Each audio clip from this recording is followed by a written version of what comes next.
now.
Welcome to the first ever Pak-usa Student Film Fest.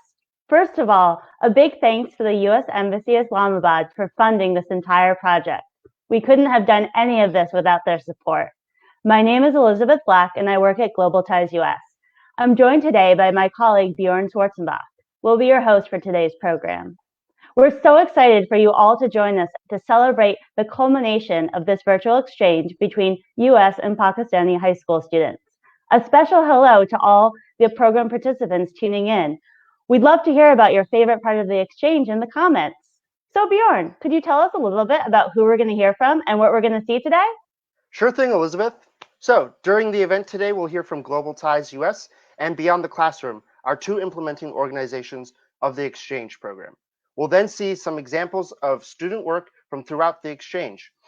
We'll also hear from Marcia Outlaw of the U.S. Embassy Islamabad before getting to the reason we're all here today, to see the U.S. and Pakistani finalist student videos and hearing who won. And to close out our live stream, we'll then hear from Dr. Catherine Brown, President and CEO of Global Ties US, who'll join us for some closing remarks. What an exciting lineup, Bjorn. Lots to get to. So with that, I'd like to introduce Mark Weinstein, Associate Director for Exchanges at Global Ties US. Hey, Mark, how are you this morning? Good, thanks, Elizabeth. Good to see you. Thanks so much. And Mark, I'm going to let you take it away. All right. Thank you, Elizabeth. Well, it's great to be here with everyone today, celebrating the Pak-usa Virtual Classroom Exchange Program and all of the hard work our students have done. As Elizabeth mentioned, my name is Mark Weinstein, and I'm the Associate Director for Exchanges here at Global Ties US. And I'm going to take just a few quick moments to tell you all about our organization and to provide an overview of the Pak-usa Virtual Classroom Exchange Program. Global Ties US is a nonprofit organization based in Washington, D.C., and for almost 60 years, we've worked to implement international exchange programs, bringing current and future leaders from around the world to communities throughout the United States. Global Ties US sits at the center of the Global Ties Network, which consists of more than 100 organizations, ranging from small community-based members to multinational nonprofits. Our members serve as global hubs, connecting all 50 states and more than 40 countries around the world. Global Ties US also supports and implements a range of programs. We have 5 primary program areas, which are implemented through partnerships with the U.S. Department of State. The International Visitor Leadership Program is the flagship public diplomacy program of the State Department. The Global Ties Network is responsible for implementing the IVLP in communities throughout the United States. We are part of a consortium creating the U.S. Pavilion Experience at Expo 2020 in Dubai, working with our network to recruit student ambassadors and curate cultural programs for Expo attendees. The Police Professionalization Exchange Program is a hybrid in-person virtual exchange program that builds capacity of law enforcement agencies in Mexico. The Water Smart Engagements Program is another hybrid exchange program that supports water utilities in select cities in Southeast Asia. And then finally, we also implement a range of exchange programs funded by U.S. public affairs sections, including from the U.S. embassies in Brazil, Iraq, and Pakistan, which brings us to the Pak-usa Virtual Exchange Program. This is an innovative exchange program funded by the U.S. Embassy in Islamabad. Through this program, we have nearly 300 students from across the 2 countries. In Pakistan, our students are drawn from 5 different high schools from the cities of Lahore and Karachi. And then in the United States, we have 6 participating high schools from 4 different metropolitan areas across the country, from Washington, D.C. to Washington State. Our program consists of a 3-month curriculum that was designed on the topic of cross-cultural conflict resolution. And we deliver this curriculum using a wide array of online platforms, including Google Classroom, Padlet, Flipgrid, Facebook, and other tools. The project was originally intended to culminate in a 2-week in-person exchange program to the United States for selected Pakistani students, but unfortunately we had to cancel that component of the project due to the global pandemic. The curriculum was developed with a project-based learning model, culminating in capstone projects. As part of their capstone project, the students were challenged to identify cross-cultural conflict in their communities, to design interventions to transform these conflicts, and to develop storyboards and short videos to present their ideas. So we're here today to view some of those videos. Before we get to that, I want to take a moment just to thank some of the organizations that helped us to implement this project. We've worked with a strong team of partner organizations on the Pak-usa Virtual Exchange Program. In Pakistan, we partnered with an organization called Beyond the Classroom, and you'll be hearing more from them in a little bit. And then on the US side, we partnered with 3 of our member organizations, the World Affairs Council of Cincinnati, Northern Kentucky, Global Ties Kansas City in Kansas City, Missouri, and the World Affairs Council in Seattle, Washington. It's been great working with all of those partners and, of course, with the embassy. So with that, I'm going to hand the microphone back to Elizabeth, and next we'll see some of the students' work from the project. Thanks, Mark. Now, let's get to see the program in action. At the start of the exchange, students got to know each other by creating videos about themselves and their daily trip to school. Here are 2 stellar examples of this activity from our students.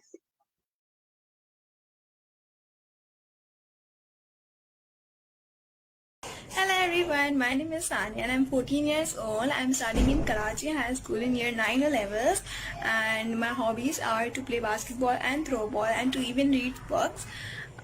In my family, I have 5 members including me, my mother, my father, my elder brother and my grandmother.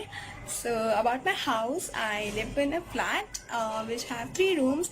So here I am to tell you about my journey to school. So yeah, let's go.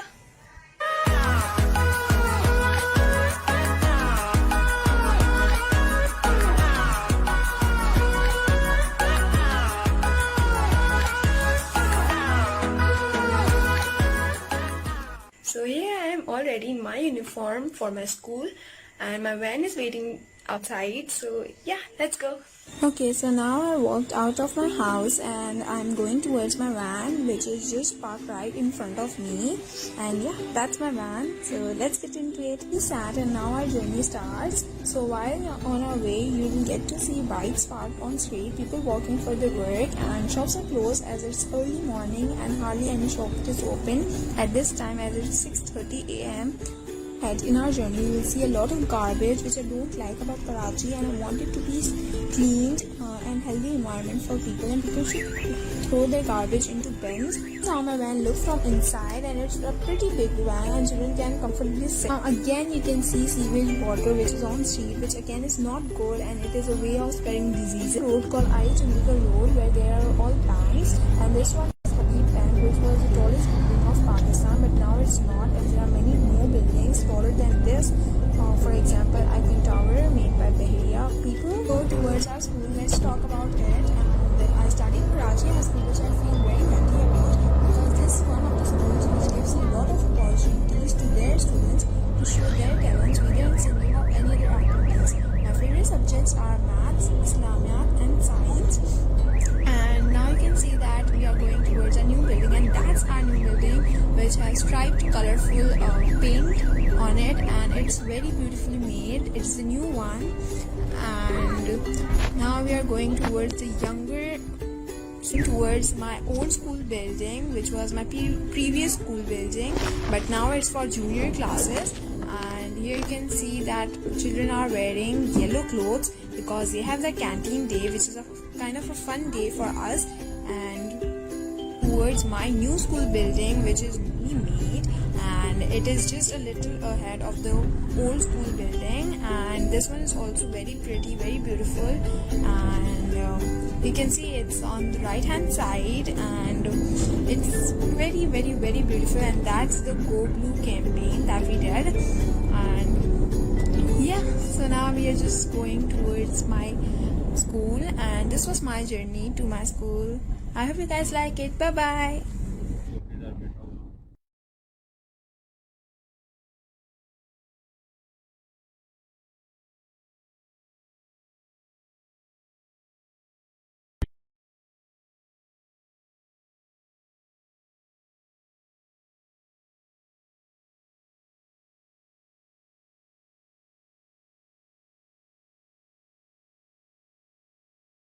Hi, my name is Sam and I'm 15.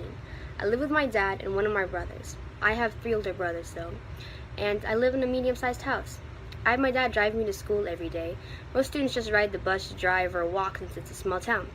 I guess what I like most about school is getting to talk to my friends and learning about subjects that I'm actually interested in. My favorite subject has got to either be math or language arts though. Outside of school, I usually just do homework and talk to friends. I don't play any sports, but I do like singing, and in my spare time I've been learning piano. Bye now. Wow, so cool to see a snapshot of high school life in both the US and Pakistan. I now have the pleasure of introducing Marcia Outlaw, Assistant Cultural Affairs Officer at the US Embassy, Islamabad. Hey, Marcia, how are you? I'm doing great. How are you? I'm doing great too. I'm so glad you could join us. And I'm going to turn the live stream over to you now. Thanks, Elizabeth. Hello and greetings from the U.S. Embassy in Islamabad. I want to say a warm thank you to Mark Weinstein, Global Ties US, and Beyond the Classroom for conducting the very first embassy-sponsored virtual classroom exchange. I also want to convey my sincere congratulations to all the participants for successful completion of the program. This virtual classroom exchange program has been a very important project for us at the U.S. mission to Pakistan. It has provided a great opportunity for us to not only help Pakistani students develop and strengthen skills that will serve them well professionally as well as personally, but also allowed us to bring Pakistani and American students together in partnership to address important issues in our communities here. We strongly believe that cultural identity, cross-cultural communication, and intercultural conflict resolution are the foundational skills from which Pakistani youth can become more informed, effective, and active citizens, as well as continue working with us, with the US, in our mutual goal of preventing violent extremism. The hands-on experience that you've gained in these areas will also help you all as you continue your academic careers and later start your professional ones. Believe me when I say you'll be leaps and bounds ahead of your future colleagues in regards to communication and cultural understanding, two skills that will definitely help create a successful future.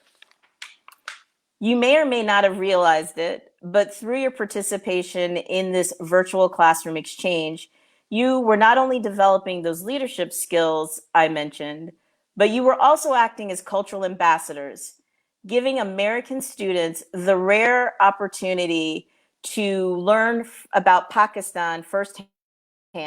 And in doing so, you probably dispelled myths that some Americans have about Pakistan and its people. Now we're going to ask you to do a little role reversal and act as cultural ambassadors for the United States here in Pakistan, sharing what you've learned about Americans, real Americans, not the stereotypical versions often portrayed in TV and in the movies. We ask that you share that experience widely with your family, friends, and community so that they too may benefit from the special opportunity you've all been given. Now that you've had this amazing experience, you may be asking yourself, what next? Well, there's two important things we urge you to do. First, stay in touch with your faculty, students, administrators, and friends that you've made during this virtual exchange. Because of your shared experience, those friends and contacts will be invaluable in helping shape you into the leaders that we know that you will become. Second, don't stop now. Put to use that energy and excitement generated through this program by joining our local chapter of the Pakistan U.S. Alumni Network, also known as PWAN. As alumni of an exchange program, you are eligible to join PWAN, which is the largest alumni network the U.S. government sponsors, which has over 25,000 members in 13 chapters throughout the country. PWAN organizes a number of conferences, reunions, and other activities aimed at such lofty goals as tackling challenging social problems, strengthening communities of PWAN alumni, and in general, building a stronger, more resilient Pakistan and region. But also, it's just great fun. You get to meet others who've participated in different exchange programs and draw upon that vast network as you continue your academic careers and later when you join the professional world. All of this is available to you as alumni, but you must actively register with PWAN to be eligible for the activities. We also urge you to seek out and pursue other exchange opportunities through the U.S.-Pakistan partnership. You can get more information about those opportunities through our Facebook page and through Plan itself. Lastly, I just want to wish you good luck with your presentations and with your continued efforts to strengthen your communities and the country. You are the future of Pakistan, and it's a bright and promising one. Congratulations once again, everyone. Thank you so much for sharing your insightful remarks, Marcia. As the virtual exchange went on, students dove into examining intercultural conflict. Let's check out some of their ideas for how to address a specific intercultural issue.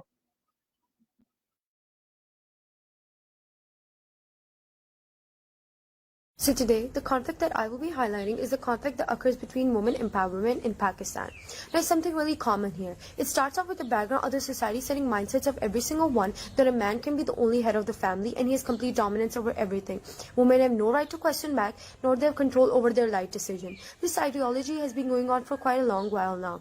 The most recent step to neutralize this idea was a movement called Aurat March, Aurat meaning women. Now, this movement supported the idea of feminism and raising the voices of women, and the old person rights are to be brought forward. Their lives cannot be controlled by anyone. Rather, they should have their own control over their life decision and keeping in mind the religious rules. It was, of course, started off by the women population, but honestly, no matter how much attention they gained this year, it wasn't effective at all. Discussing personal home problems and fighting over it is not women empowerment, but rather working together for rights is surely one. Clearly bring harmony in this movement and remove the not necessary extremism, maturely yet professionally handle the movement, fighting for women's rights and not back up until a good response is given. It will be a home run for all the women and success as well. Thank you so much. An action taken against policing in America would be something like Black Lives Matter, which was orchestrated by Alicia Garza, Opal Tometi, and Patrisse Cullors. And the whole point is just simply to say Black lives do matter and they are against systemic racism and violence. And I think it has been effective, but they haven't reached their goal yet. And I think this is because they need to include everyone so that all parts of America are affected. And a new intervention would just simply to be get everyone involved, people in power of all different races, so everyone understands. After seeing those, all I can say is that we have some really smart and talented students in our midst.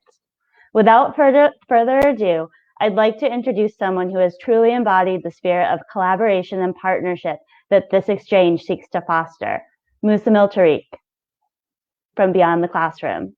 Hey, Musamil, how are you? Hi, Elizabeth. I'm good. How are you? Thank you I'm for doing introducing. great. You're so welcome, and I will let you take the floor. Take it away.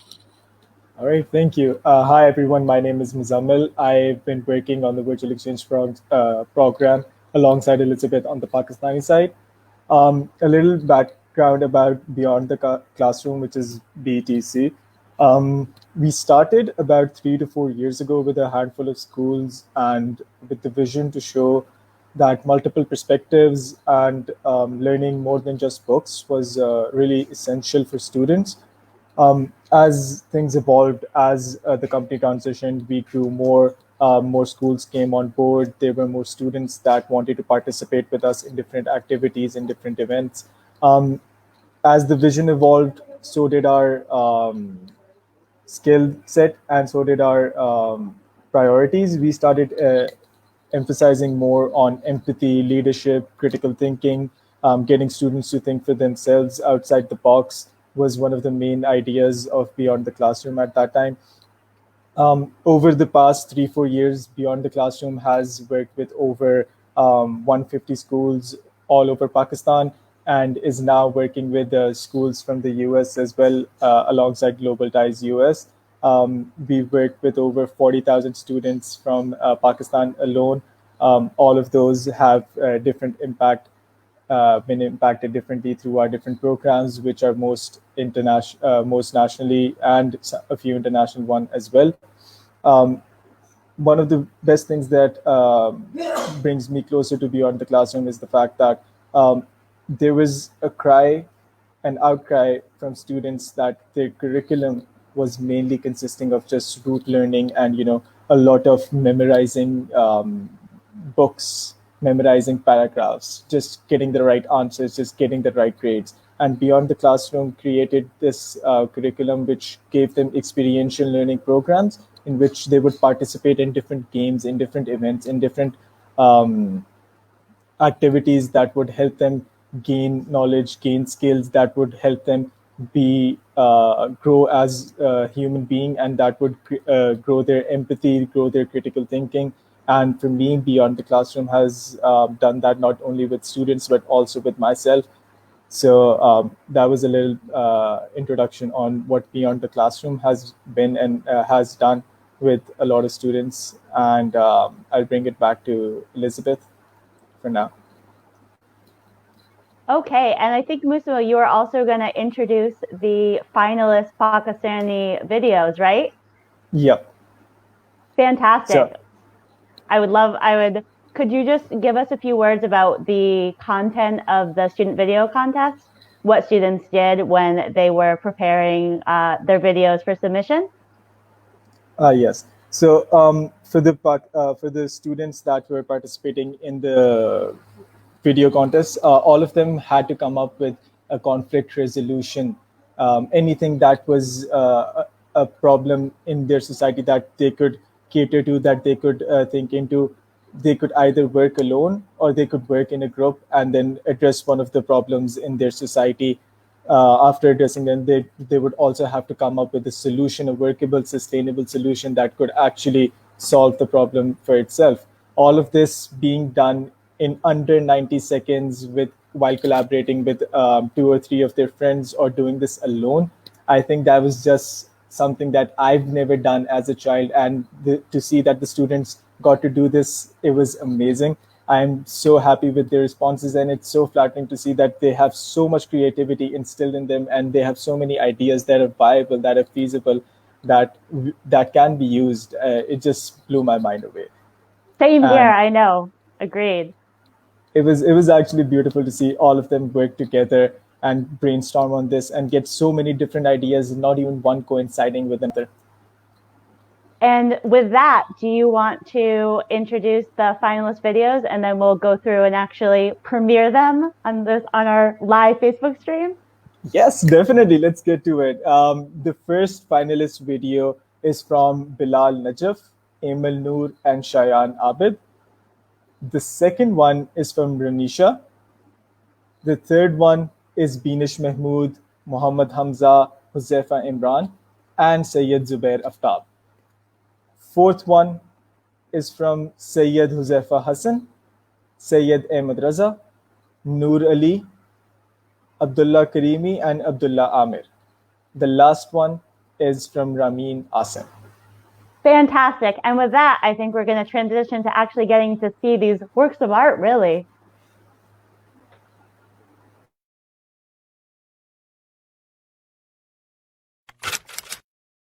Sweepers and gutter cleaners are being shunned and ostracized, treated with bias in an unjust and inhumane way. This profession is practiced by lower caste people who converted to Islam. This behavior caused them to have an inequitable society that lacks empathy, inclusion, and humanity. The sweepers and gutter cleaners are mostly impacted. The politicians, general public, and sweepers would be the most helpful in solving this conflict. I will communicate with them through social media, print media, and personal interaction for raising awareness. The steps needed to bring about change are that we will have to make an online community against people disrespecting sweepers and gutter cleaners. We will have to raise our voices for them through social media. Our community will pick some great writers to write letter to the government about introducing a new law against violence to protect sweepers and gutter cleaners. The measurable effect of my work will be the number of views, likes, and comments on the video uploaded, different kinds of supportive comments, and the positive changes in governments and politics regarding minorities. The long-term change I hope we will bring about is that one day people, regardless of their caste, background, and professions associated with particular castes, are treated in an equitable, just, and humane way, just like the rest of the society. Please help people around you who are being abused or discriminated. The sources are 4 videos I found from YouTube and 2 articles which are written by Amal Aslam and Zahir Hussain. Hey everybody! This video revolves around indigenous people and our intervention idea for the intercultural conflict. The indigenous community refers to the people who still uphold their pre-invasion traditional values, Punjabi, Sindhi, Balochi, etc., the main ones in Pakistan. Preserving and respecting assimilating indigenous cultures adds diversity and richness to humanity. If we do not stop keeping a blind eye towards it, the world would lose its linguistic, intellectual, cultural diversity and identity. Eamon, Noor, Bilal, Najib and Shian Abid are planning on organizing an intersectional play at our school. Our school organizes an annual play every year. This time we would be the host, introducing students to the intercultural conflict and making them realize the importance of accepting and supporting each one of them. We would not only implement the idea through the play, but also presentations and speeches that would paint the intervention. And this all would be managed under the guidance of our drama teacher.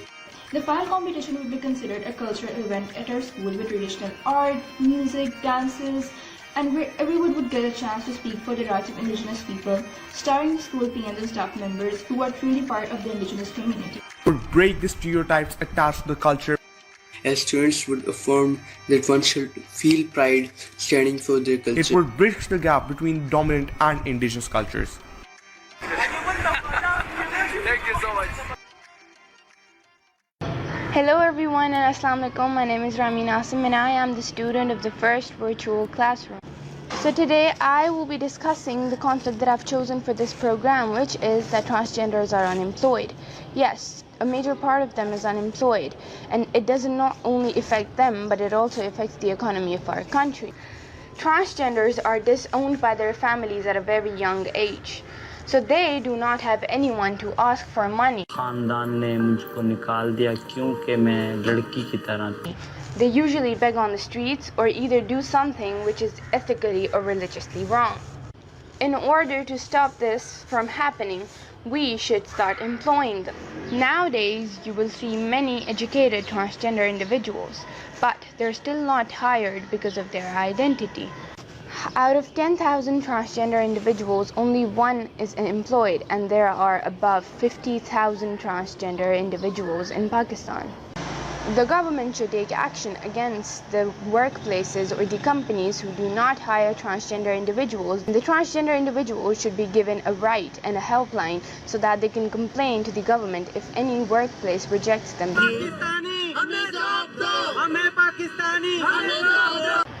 Let's spread this message of peace and equality. Thank you.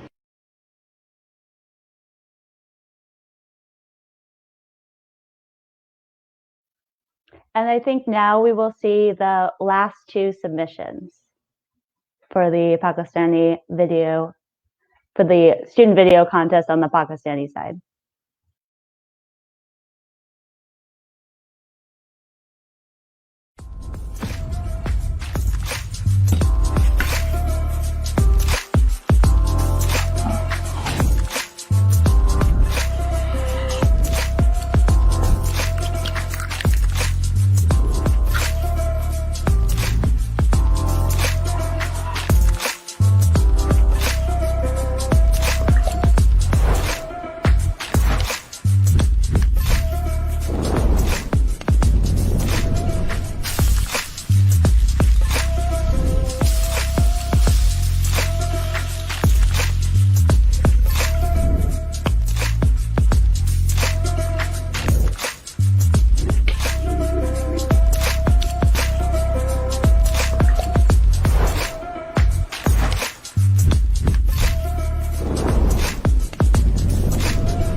Hello everyone, my name is Ranisha Zafar and I am trying to solve a conflict that is the right of equal education to girls. Mostly in my community, the parents don't allow their girls to go outside for studying and usually the system of education is improper. To resolve this conflict, first I have to convince the parents to educate their Dear girls and the government to make some schools and hostels free where the girls should be educated. In some societies, nearly about 22.8 million of girls not go to school, so we have to give equal opportunities to everyone, whether a girl or boy. Measurable effects of my work to my community will be the proper mental health, and investing in the educating of girls bring high returns in terms of breaking cycles of poverty and aiding economic growth, but it also improves children and women's survival rates and health. The women's rights are human rights. Wow, I'm excited to follow that impressive display of conflict transformation videos from our Pakistani students by introducing the finalist videos from our US students. First, we're going to see Lauren's finalist video. This will be followed by Lexi and Maddie's film. Last but not least, we'll see Taj and Pierre's finalist video. Enjoy!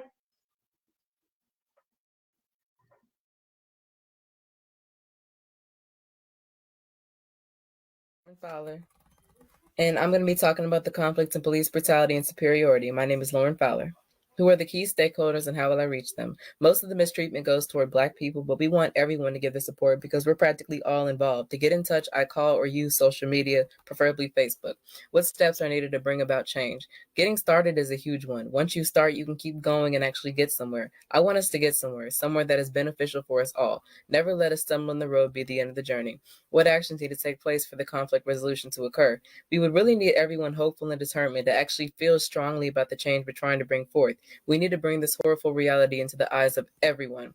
What will the measurable effects of your work be in your community? There is no effect if nothing has changed. Something that would be effective would be if we got support from the police on this. Some of us actually fear the police, and the police know that, and yet police brutality and abuse still happens. They abuse that power of knowing that they scare us, knowing that we feel threatened.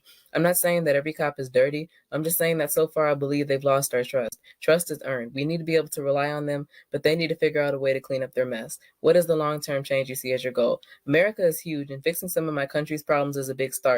But my country isn't the only community that could use amends. This needs to go international because other countries suffer too. Watch this. Read this. It's on Netflix. It's called When They See Us. It gets deep. It could really open one's eyes. Conclusion, in the future, we don't have to be let down or killed or feel small because of our skin, gender, maybe the lack of power or anything. We can all feel comfortable together as our Hi, I'm Maddie. This is Lexi. We're partners. We couldn't figure out how to both talk at the same time in quarantine, so we can't be together. One problem in our county is that there's a lot more development and like a lot more businesses and shopping centers and stuff are going up, which is changing the dynamic of the county. We used to be like all farm and it was like there's little mom and pop businesses and stuff, but a lot of places like farmland and like little businesses are being overtaken by big chains and stuff. These chains have made the cost of living here increase, which increases like house prices and like everything here is more expensive than it used to be because the quality of living has gone up, and also farmlands and stuff are being taken and like used for other uses that aren't farms, so just the dynamic has changed. People most impacted by this are farmers as well as like county residents and little mom and pop businesses who possibly can go out of business if they're overtaken by chains. We can reach key stakeholders through open communication regarding the subject, raising awareness. There's not much that we can go back and change, but we can prevent stuff from happening in the future. We can raise awareness to people who need to know more about this issue, and we could just help our county and help everyone who lives here and like make it better than it used to be, and like make sure people are aware of these issues and try and change stuff, and people want to make the changes for the better. A problem or conflict in our community is racial profiling, which is the act of being suspicious or targeting someone due to their skin color. Our key stakeholders will be everyone. We will reach out to them by using PSAs to ensure that everyone will see them. Alright, steps that are needed to bring about change will be an effective racial profiling policy that includes procedures to eliminate the influence of improper bias, which means that officers are required to explain why they pulled over the driver as soon as possible. Steps that are needed for the resolution to occur will be that we can try to pass levies or try to contact the police department. questions. One is, what is the measurable effect? The measurable effect of our solution is it's going to reduce the number of times people get pulled over, stopped, or questioned just because based on the color of their skin.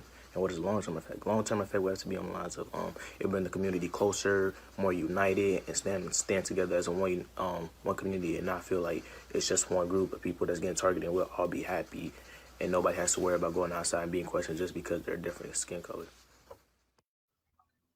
Now, for the moment we've all been waiting for.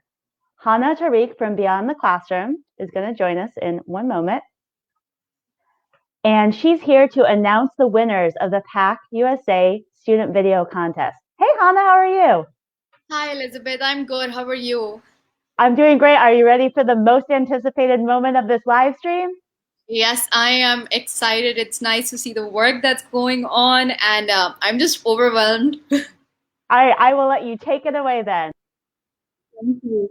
Firstly, I think it was the video were beyond what anyone expected. Kids did an amazing job to touch upon these concepts that people are age to research to understand what sort of ideas can you come up with to tackle the problem. I think that was very beautifully done. It was very wholesome to see all the videos. Both on the Pakistani and the US side, the videos were evaluated by experts in conflict resolution, and the results were matched between different people who were judging it, and the idea was to make it as unbiased as possible. So a lot of people got together to do this. Without waiting anymore, I think it's about time that we announce it. So from Pakistani's videos, the first one goes to Beenish, Hamza Mahmood, Huzaifa, Syed Zubair, Aftab. And from the US, it goes to Lauren Fowler. So hats off to you both. Amazing work done. I like how you guys were coming up with realistic solutions that can be implemented in your very own community. And the change starts from there. Coming to the next one, our runners up from Pakistan and from US. From Pakistan first, Amal Noor, Bilal Najaf, and Shayan Abid. You worked on indigenous people, and the whole idea of including media and arts to bring about a change is beautiful. To start from your own school is even more beautiful than that. Runners up on the US side, we have Taj and Peer, who worked on racial profiling, one of the very, very important I think conflicts that goes on, something that I don't think so it's just in US, it's all around the world. We really need to think about it. So once again, hats off to you guys. I wish you the best. I hope some of this comes into more meaningful outcomes. You pursue this, you hold on to the knowledge that you have, and you keep that connection between Pakistan and US going on even after this project. Well, congratulations to all of the winners, and a big congratulations and thank you to the students and teachers that participated from the US and Pakistan. You're really what made this program a success. And now, in closing, I'd like to bring on Dr. Catherine Brown, President and CEO of Global Ties US. Hey, Catherine. I can't hear you right now. I was muted. Ah, hey, Elizabeth, well, great to see I'm so you. glad I can hear you. Hey, great to see you as well. Thank you so much for joining us. Oh, thanks so much. This has been a really inspiring way to start my day. And I just wanted to say hello to all of you, congratulate all the winners, and to all of you for being part of this transformative project. Pakistan USA Virtual Classroom illustrates the power of virtual exchanges to keep the vital work of international exchange and public diplomacy going during this incredibly challenging time when global travel is impossible. And Pakistan is a country that has meant so much to me in my career. And Lahore and Karachi are two of my favorite cities in the world. And I'm so happy that those of you from there have been able to connect with your peers in Seattle, in Kansas City, and in Louisville with members of our Global Ties network. We know that this program has been has been incredibly powerful and important to all of you, and deeply meaningful. And we're thrilled to hear such feedback as we got from one of the Pakistani students, that the program was approached with love and care, and that you felt that you were supported through that you were supported and that you really enjoyed your experience. And so we're thrilled to hear that, because we believe strongly that international exchange is transformational. And I was your age in high school when I first started my exchange program journey, and it led to my career and wanting to as much as possible around the world. And so I encourage all of you to stay connected. For those of you in Pakistan, stay connected with the U.S. Embassy there through their Facebook page. And for those of you from American cities, stay connected with your local member organization, the World Affairs Council of Seattle, Global Ties Kansas City, and the World Affairs Council of Northern Kentucky. I want to thank especially the U.S. Embassy in Pakistan and Beyond the Classroom for helping us put together such a fantastic dynamic program. Here at Global Ties US, we'll continue to pioneer virtual exchanges and ensure that they're part of our future in-person exchange programs once those can resume. So thank you so much. Congratulations again to the winners and to all of you for putting so much time and thought and energy into this project. And I wish my fellow Americans a happy Memorial Day weekend. And for all of you in Pakistan, Ramadan Mubarak. Thank you.